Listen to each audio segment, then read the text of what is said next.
नमस्कार दोस्तों, मैं हूं डॉक्टर एलन वैष्णव और इस समय आप देख रहे हैं एलएनबी टीवी न्यूज। प्रदेश भर में पटवारियों ने ज्ञापन के माध्यम से अपनी मांग शासन के सामने रखी है। उनका कहना है कि जिस प्रकार हम लोगों के सामने समस्या आ रही है उसके कारण हम ना तो शासकीय कार्य कर पा रहे हैं, न हितग्राहियों को, आम नागरिक को संतुष्ट कर पा रहे हैं और ना ही हम अपने आप को संतुष्ट कर पा रहे हैं, क्योंकि तकनीकी रूप से जो सॉफ्टवेयर हमारे सामने रखा गया है उसको चलाने में विभिन्न प्रकार की परेशानी का सामना हम सबको करना पड़ता है।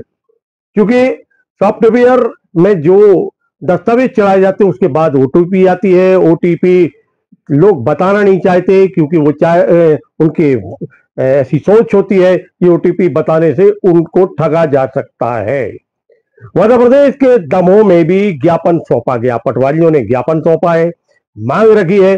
क्या उनकी मांग है, किस प्रकार की परेशानी इनके सामने आती है, सुनते हैं उन्हीं की जुबानी। तो मतलब वो तो एक असंभव वाली या नंबर ऐड है, मतलब वो बंद बता रहा है।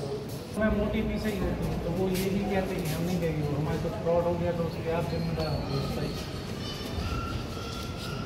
लोग एकत्रित हुए और एक ज्ञापन सौंपा है। क्या क्या आज हम लोग हमारे इस पटवारियों को जो तकनीकी समस्याएं आ रही हैं वेब जीआईएस में, उनके संदर्भ में समस्याओं को सुलझाने के लिए, ज्ञापन देने के लिए हम लोग आए थे। इसमें सबसे पहले बात ये हो रही है कि यदि किसी व्यक्ति का नामांतरण का कोई भी केस आता है, संदर्भित केस में अगर 5 लोग हैं, 7 लोग हैं, जब तक हमारे पास 7 लोगों की ओटीपी नहीं आ जाए तब तक आदेश होने के बाद भी हम उस पर अमल नहीं कर पाते। दूसरा क्या है कि अगर हमने अमल करने का प्रयास किया तो वो सॉफ्टवेयर लेता नहीं। तीसरी बात यह होती है कि आजकल फ्रॉड का जमाना चल रहा है, तो लोग इतना भरोसा नहीं करते कि हम जिसको ओटीपी अपना दे रहे हैं वह सही व्यक्ति को दे रहे हैं अथवा नहीं दे रहे हैं। इस कारण से नामांतरण में परेशानी होती है और इस परेशानी को आम जनता को समझाना बड़ी टेढ़ी खीर है। आम जनता तो ये समझती कि आदेश हो गया यानी आप अमल कीजिए, उसको नहीं मालूम कि इसमें व्यवहारिक कठिनाई क्या है या तकनीकी समस्या क्या है। तो मूलतः यह सबसे बड़ी समस्या है।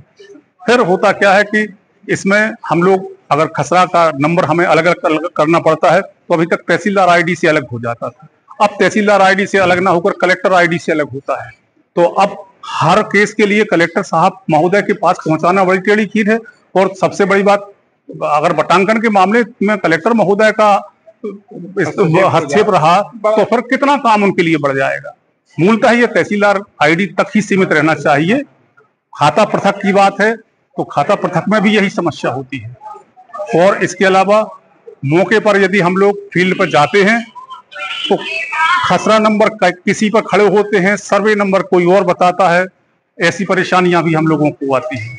और इस संदर्भ में हम लोगों ने पिछली बार ये हमने 22/8/2025 को एक ज्ञापन पहले भी दे दिया है और वो श्रीमान प्रमुख सचिव महोदय राजस्व मध्य प्रदेश शासन को सौंपा था। उसमें कोई कार्यवाही नहीं हो पा रही थी। फिर उसके बाद आज हम लोगों ने संपूर्ण मध्य प्रदेश के जिलों में सौंपा है और उसी के अंतर्गत ये कार्यवाही की जा रही है। और इस कार्यवाही में हमारा आशा यह है कि संपूर्ण जिलों के कलेक्टरों के माध्यम से जब यह जानकारी माननीय श्रीमान प्रमुख सचिव महोदय राजस्व को जाएगी, तब वो अधिकतम जितना अच्छा सोचेंगे सॉफ्टवेयर में तकनीकी सुधार करवाते हुए हम लोगों की समस्याओं का निदान कराएं और हम लोग आम जनमानस के कार्य कर सकें और यथासंभव उसमें सहयोग कर सकें। यह हमारी विशेष गुजारिश है। और अन्य जानकारी के लिए हमारे भाई समस्याएं सामने रखी है। क्या है, जैसा आप लोगों को जानकारी होगी कि हमारा जो राजस्व का सॉफ्टवेयर है, हम लोग जो हमारे जो पटवारी साथी लोग कार्य करते हैं, ये वेब जीआईएस करके सॉफ्टवेयर है, इसका नाम वेब जीआईएस है। अभी तक हम लोग 0.1 चला रहे थे। अब एक नया सॉफ्टवेयर आया है वेब जीआईएस 0.2। इसमें क्या है, 0.1 की अपेक्षा हम लोगों की बहुत ज्यादा समस्याएं बढ़ गई। इसमें जो सरलता थी, क्योंकि उसी सॉफ्टवेयर को समझने में, उसको फैमिलियर होने में पटवारियों को 1 वर्ष से 2 वर्ष लग गया। अब वो जिस तरह से हम लोगों ने उस चीज को अपने काबू में किया कि भाई हम लोगों से बनने लगा अच्छी तरीके से, तो सरकार ने ये नया सॉफ्टवेयर अपलोड कर दिया हम लोग, जबकि इसकी जरूरत नहीं थी। और ये भी पिछले शायद 30 अक्टूबर से लागू हुआ है। अब इसमें क्लिष्टता क्या आ गई है कि जो सबसे महत्वपूर्ण समस्या है हम लोगों को आदेश को अपलोड करने की या आदेश को इम्प्लीमेंट करने की। आपने कोई जमीन खरीदी, उसमें जो विक्रय जिसने किया पहले उसके मोबाइल नंबर ओटीपी से हम लोगों का काम या पटवारी का काम चल जाता था। अब उस खाते में यदि 20 लोग हैं, या मान चलिए किसी कॉलोनी में किसी खतरे में 50 लोग रह रहे हैं, तो उन 50 लोगों से या उन 20 लोगों की ओटीपी लेना पड़ेगा। सबसे पहली बात यह है कि इतने लोगों के मोबाइल अपने खसरे से लिंक नहीं होते, तो ये लगभग असंभव कार्य है। और मान लो उन लोगों से मांगा भी जाए, लिंक भी है, तो कितने लोग विश्वास करके देंगे, क्योंकि ओटीपी देना आज के समय में सरल बात नहीं है। तो ऐसी स्थिति में ये काम बहुत ही ज्यादा कठिन हो गया। ऐसे में आदेशों का अमल नहीं हो रहा है और आम जनता परेशान हो रही है, हम लोग कर नहीं पा रहे। ये तो हुआ एक बात। दूसरा, हम लोगों को खसरा विलय, ये एक तकनीकी समस्या है जो हम लोगों को खातों के साथ करनी पड़ती है। खसरा विलय और खसरा अलग होना, तो खसरा विलय भी पटवारी आईडी से अब नहीं हो रहा खसरा अलग होने की बात और शामिल खसरा को अलग नंबर होने की बात, ये अभी तक तहसीलदार साहब की आईडी से हो जाता था। अब ये भी कार्य भी कलेक्टर साहब की आईडी पे जा रहा है, तो ये इतना कठिन कार्य हो गया कि अब कलेक्टर साहब की आईडी पे कितनी चीजें जाएंगी और कितनी चीजों को हम लोग कर पाएंगे। तीसरा है जैसे नक्शा बटांकन। नक्शा बटांकन पहले एक सरलता थी, आसानी से हो जाता था। अब उसमें दूरियों का जो बताने वाले कोऑर्डिनेट है वो बंद कर दिए गए। तो अब जो नक्शे से हम लोग नाप के बटांकन करेंगे सॉफ्टवेयर में, तो वो एक्यूरेट नहीं कर पा रहे क्योंकि अंदाज से करना पड़ रहा है। तो ऐसी मतलब छोटी छोटी बहुत सारी समस्या, हम कितनी बताएं।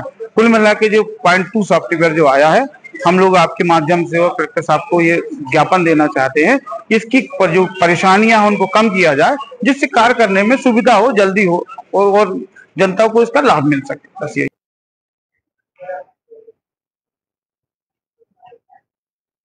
तो मित्रों, ये थे वह पटवारी जिन्होंने ज्ञापन के माध्यम से अपनी बात रखी है। उन्होंने अपनी परेशानी बताई है। परेशानी दूर करने के लिए उन्होंने मांग की है प्रशासन से, शासन से। मित्रों नमस्कार, आप हमारे इस चैनल को लाइक करें, कमेंट्स करें और सब्सक्राइब करें।